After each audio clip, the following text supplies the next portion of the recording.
transportation. Pero ang kaning mga 31 ka ahensya, daghan po kayo nag-contribute.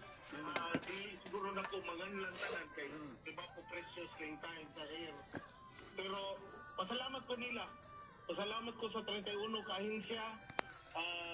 Di sa na ko matapos sa mga regional directors. Salamat ninyong tanan sa contribute. In terms of example lang, kaning disability, nangatag sila kayo kanang assistance in terms of AX. Pero dili tanan. Pero more or less 700 ka tao nakadawat sa mga isang simple na mga IEC materials sa itong mga ahensya. Sa DNR, sa DICT, of course, sa itong sister agency na pag-ibig dito po, kung daghan kayong kana. So sa ato pa, kuha na siya, Mga private. sa ato pa katong activity, People's Caravan to, spearheaded by your office, NHA, and with the cooperation sa 31 ka mga government agencies, no?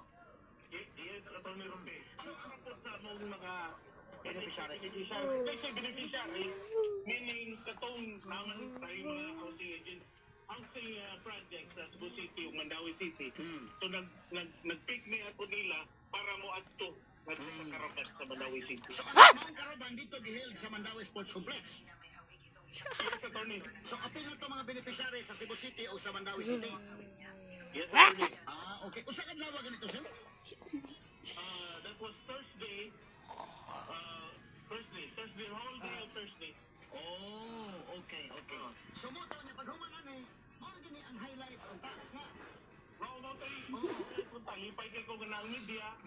Lipay kay ko kay ang interview no kanila ang mga assistant general manager si Albert Feliciano, pero ingon man siya ikalingatupang yun sa media kay basin ng mga concerns local ba? So, wala ba ubag? So mo to ang imong mga pamahayag activities unsaon ta man na trigger sa question sa media unintentionally because of the question coming from the media, so na-trigger ka lang ka. Ikaw mo nagpakutan sa media. Just kidding. Hindi po ko kakuha sa media kay basin po ang media kay gatupod sila na Hoy! Sa ako naman silang gibidyohan. Ako lang yun. nihatag po di kasi stage ba? Oo, kaya kayo. Was the People's Caravan. So napangutan naman kini mahitungod sa audit mo tong imong gitubag na dunay kwarta na intended for the audit victims din sa Cebu nga na-revert dito sa National Treasury. Actually, the first question was, Sir, di ba nangatag mo audit sa Mandawi City, Cebu City, kumusta naman? Nahuman na ba? Kagingan. Fortunately, nahuman yun after a year or two.